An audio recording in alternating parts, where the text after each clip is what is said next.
Hi guys, in today's video I'll be quickly going over the power rule in calculus. And it's really simple, so this won't be a long video. So the power rule,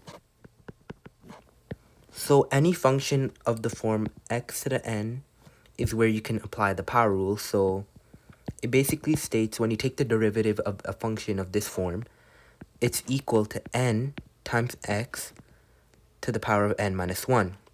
So let's do an example of that. So let's say you have the function f of x is equal to x squared.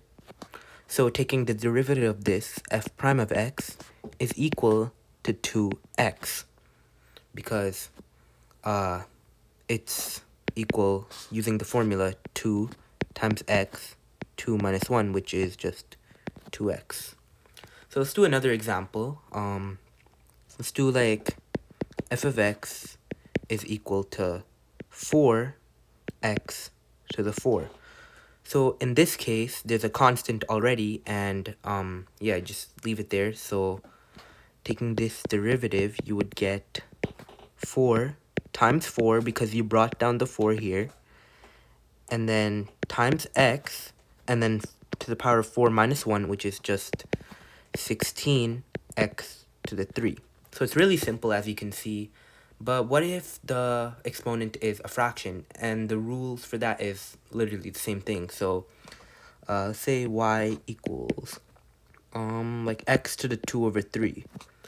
So y prime, just bring down the exponent, so 2 over 3,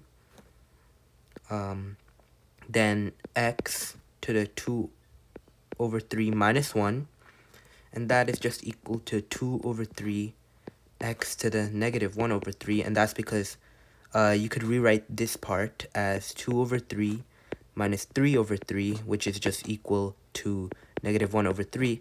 And since we have a negative exponent here, we could just take the reciprocal to make it positive. So 2 over 3 times 1 over x to the power of 1 over 3. And that simplifies to 2 over 3 x to the power of 1 over 3. And that finally simplifies to 2 over 3 times the cube root of x. And yeah, that's a little lesson on the power rule, and I hope you found this video useful. And if you did, please like and subscribe, as it will help me. And yeah, thank you for watching.